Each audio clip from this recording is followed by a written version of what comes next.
bags from the counter and plopping down on one of the kitchen chairs. I wonder if she had returned from earlier the previous night, and I'd simply missed it. I mean, normally I woke up as soon as I heard the key turning in the lock, but perhaps that night she'd been particularly quiet. Or maybe she'd stayed with one of her friends. "That was your night?" I asked as soon as I heard the front door click shut. "What time did you get home?" Silence. I raised my head from my bowl, waiting for her to emerge from around the corner, but the corridor was empty. "Honey," I tried again, my voice saturated with uncertainty. Monica appeared in the hallway, her expression unreadable. She didn't look disoriented or drunk, she just didn't seem quite right either. Her hands were fidgety and her eyes would not meet mine.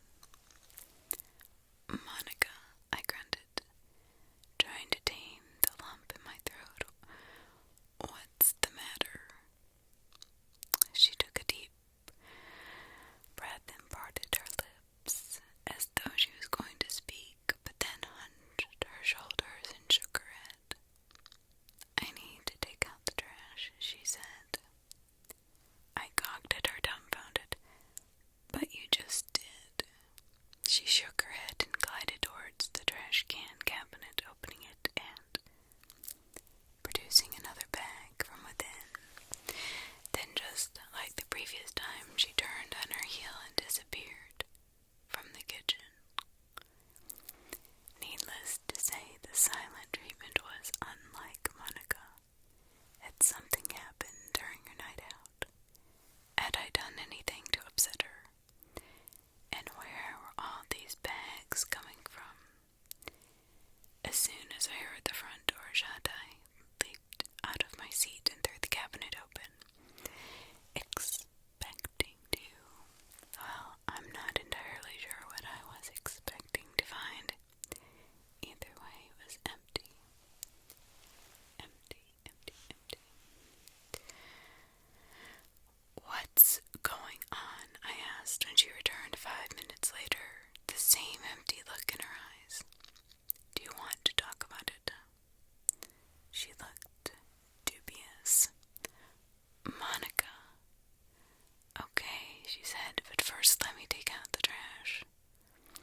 My stomach lurched as she flung the cabinet door open again, pulling out yet another plastic bag. Plastic bag.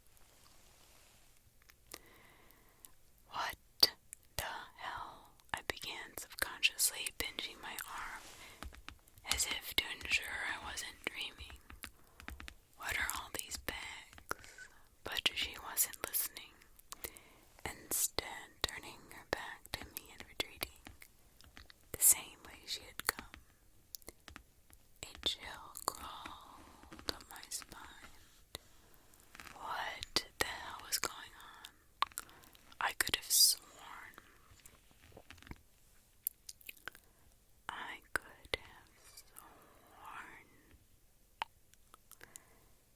the cabinet had been empty only moments ago. Where had all these bags come from, and why wasn't she taking them out all at once? Shutting the front door behind me as meticulously as I could, I crept down the hallway leading to the stairwell. I needed to investigate. Monica had never willingly taken out the trash before. She said the garbage chute gave her the creeps. Our apartment was on the 6th floor, so there was no way she was going down all those flights of stairs for a single bag of garbage.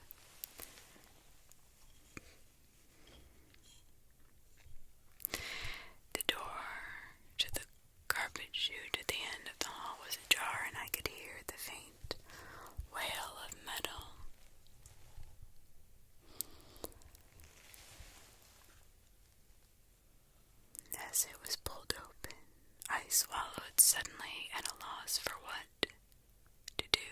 I mean, wouldn't it be weird if she found me just standing there? And what exactly was I planning to say? I listened in, my skin prickling in anticipation and my heart thudding in my chest. What was I getting so worked up for? It was only Monica, for God's sake. She'd probably had a falling out with one of her friends, or maybe I was snoring again and she couldn't get to sleep. I'll just go in and ask, but what I saw when I opened the door will remain with me for the rest of my life. Monica was sitting on the door of the chute, her legs already swallowed by the darkness within. Slowly but surely she was edging her body into it, her palms clammy against the metallic finish. She turned her head at the sound of the door opening and, for a brief moment, lit up with recognition. "Monica," I cried out, dashing towards the chute, my heart practically leaping out of my chest. "What are you?" But it was too late. Startled by my voice or by my presence, she let go and disappeared into the chute, a raspy wail reverberating against the steel. Thud. I wanted to scream, but it was as though I'd suddenly gone mute. Fear sizzled through me like electricity as I flew down the stairs to the manager's office. "Give me the key to the trash room," I demanded breathlessly. "My girlfriend is inside." He looked at me over the top of his glasses as though questioning my state of mind. "And that's impossible," he retorted. "I have the only key." Tears were flowing freely down my cheeks and my clothes were damp with sweat. I must have looked a downright sight, but I didn't care. No, you don't understand. She fell into the chute. I sobbed, grabbing the edge of his desk for support. From the 6th floor. Everything happened quickly after that. An ambulance was called, as were the police. At first, they were hesitant to tell me what they'd found. They kept insisting I sit down and have some water, throwing leaflets around therapy and mental well-being into my lap. Please, just tell me," I kept repeating.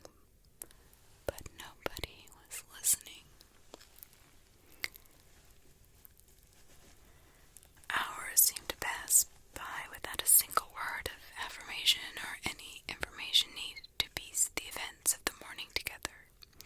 The ambulance left within about 20 minutes of arrival and left the police to take care of it. I couldn't understand it. I mean, if Monica was badly hurt, she'd still need to be looked at the hospital, so why had they left? Eventually, an uneasy-looking officer took a seat next to me. "Son," he began slowly, studying my reaction, "your girlfriend is gone." I buried my face in my hands. Of course she was. She jumped down the chute, plummeting God knows how many feet. "But your story isn't quite adding up," he continued, his eyes narrowing.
I stared at her, my breath catching in my throat. Here she was, right in front of me, talking about trash as if it were the most casual thing in the world. In a feeble attempt to make her stay, I asked the only question I could think of. I asked it even though I knew the answer already. What's in the bag, honey?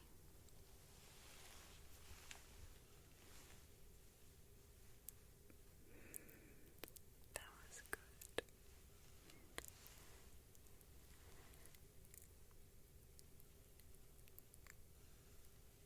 Alright, I have not read this, but it's one of the top ones I keep reading about. By you, Grand Theft Auto.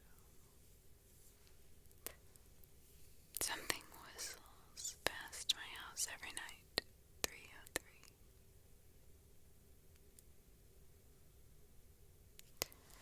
Every night, no matter the weather, something walks down our street, whistling softly. You can only hear it if you're in the living room or kitchen when they walk by, and it starts exactly at 3:03. The sound starts faint, somewhere near the beginning of the lane near the Carson place. We're towards the middle of the street, so the whistling moves past us before fading away in the direction of the cul-de-sac. When I was younger, my sister and I would sneak into the kitchen some nights to listen. Mom and Dad didn't like that, and, well, we'd catch hell if they found us out there. But they were never too hard on us since we always stuck to the one big rule. Don't try to look at whatever is whistling. My neighborhood is a funny place. I've lived here since I was 6 and I love it. The houses are small but well kept, good-sized yards, plenty of places to roam. There are a lot of kids here my age. I turned 13 back in October. We grew up together and would always play foursquare in the cul-de-sac or roam around from back porch to back porch in the summer. This is a good place to grow up. I'm old enough to see. And there's only two strange things here. The night whistling and the good luck. The whistling never bothered me much. Like I said, I couldn't even hear it from my bedroom.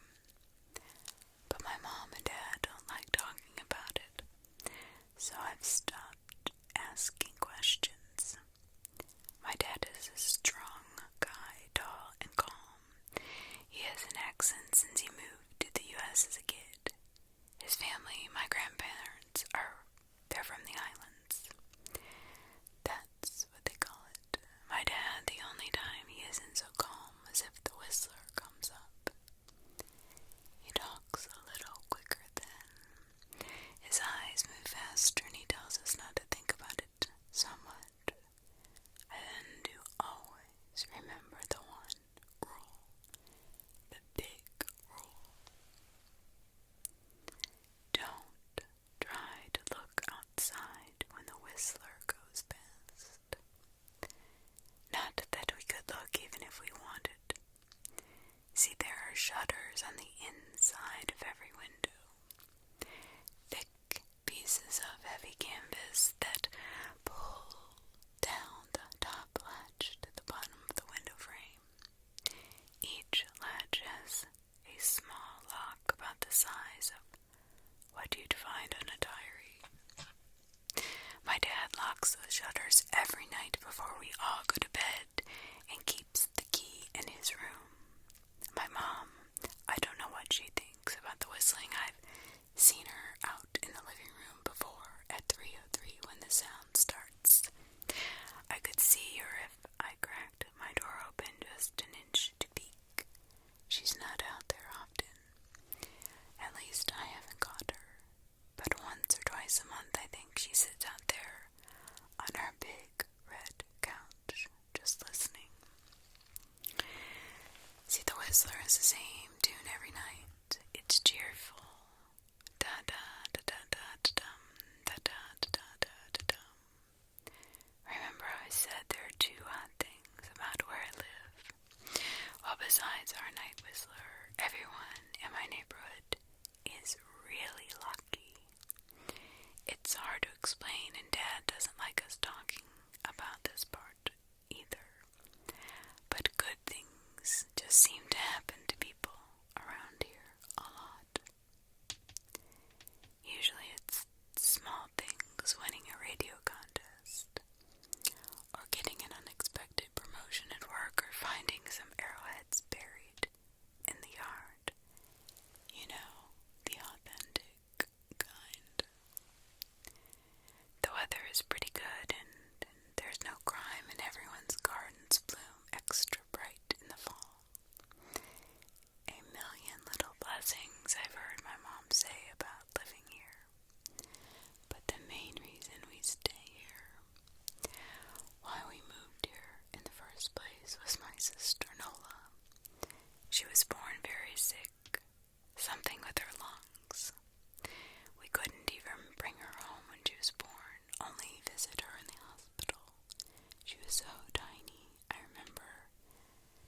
Tiny even compared to the other babies. A machine had to breathe for her. We moved into our house here to be closer to the hospital. As soon as we moved here, Nola started getting better. The doctors couldn't figure it out. They chalked it up to whatever they were doing, but we all could tell they were confused. But my parents knew. Even I knew Nola getting better was just another of the million little blessings we got for living in our neighborhood. So that's why we stayed even after we found out that for every small miracle that happens here every day, now and then something bad happens. But they only happen if you look for the Whistler. See, our neighborhood has a welcoming committee.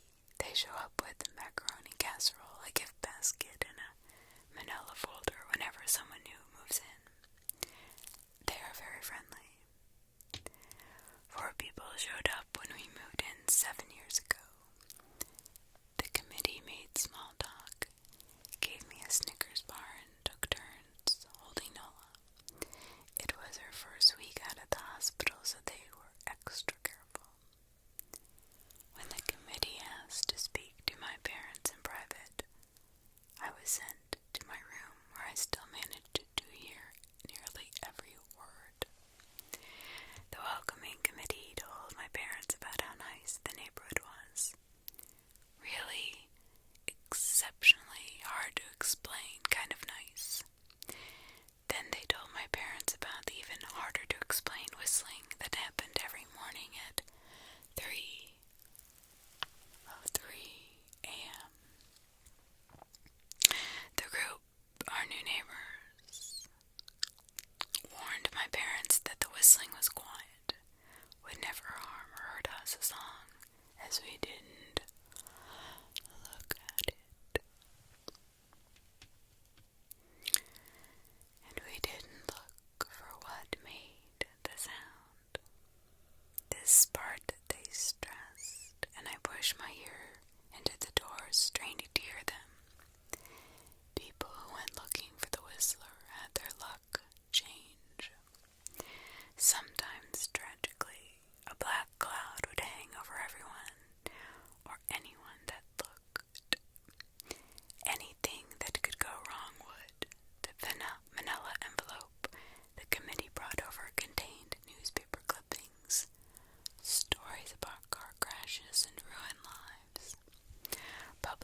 us by the moment the adults left the room.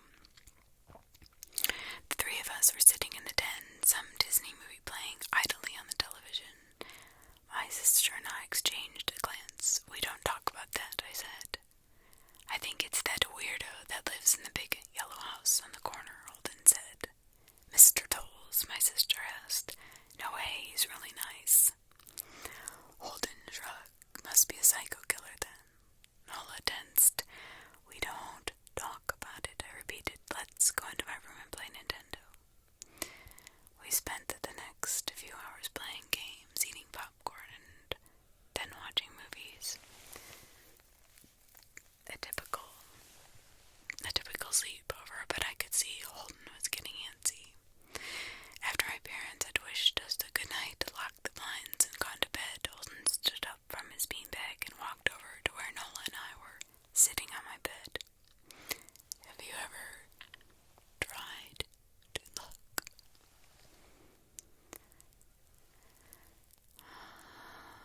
He asked. "You know, it's nearly time." Like most sleepovers, we conveniently ignored any suggestion of a bedtime. I was shocked to see he was right. It was almost 3 a.m. "Oh," I sighed. "We don't. See, I can't even try to look because my dad locks the blinds every night and he hides the key," he continued, ignoring me. "So does our dad," said Nola. "No," replied Holden. "No, he doesn't." "You saw him do it," I said, a little sharper than I meant to. Holden grinned. "Your dad locks the blinds." "Yeah, but he doesn't hide the key. He keeps it right on his normal keychain." "So?" I asked, worried I already knew what he would say next. Because I noticed my dad didn't bother hiding the key anymore after all these years, because he knew we took it seriously. "So after your dad locked up, but before your parents went to bed, I went to the bathroom, and on my way I may have peeked in the room, and I may have seen your dad's keychain on his nightstand, and I maybe went and borrowed the key to the blinds." Nola and I stared, and his grin only grew wider. "You're lying," I said. Holden shrugged. "You can check if you want. Just open your parents' door and look. You'll see his keychain right there on the nightstand." "Stay here," I told both of them. "Don't move a muscle." I hurried over to my parents' room, but hesitated at the door. If Holden wasn't lying, my dad would be angry. Beyond angry, I was scared thinking about it, but more scared of an open window with a whistler right outside. I opened the door barely an inch and looked in, but it was too dark to see. Taking a deep breath, I walked into the room. 2 steps into the dark, I froze. The whistling started, and I could hear it clearly from my parents' room.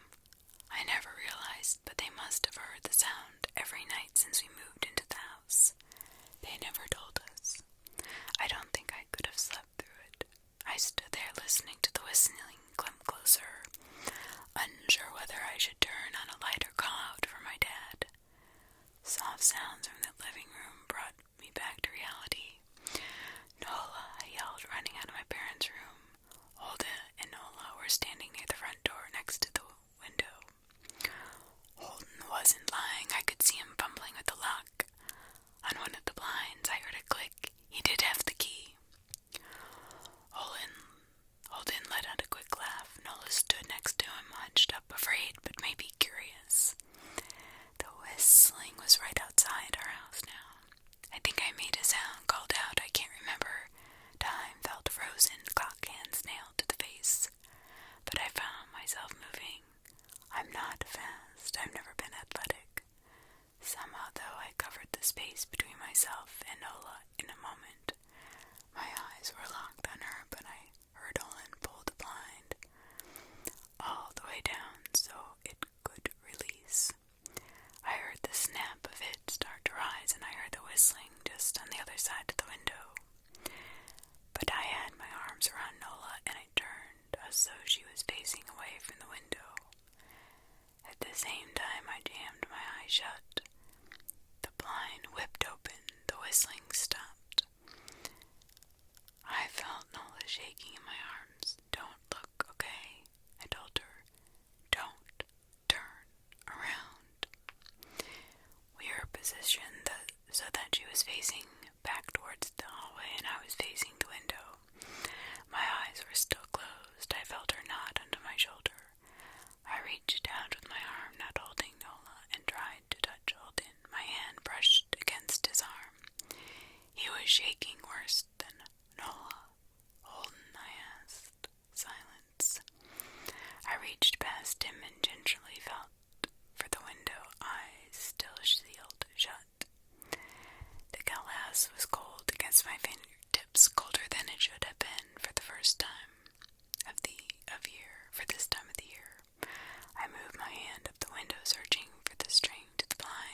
sister.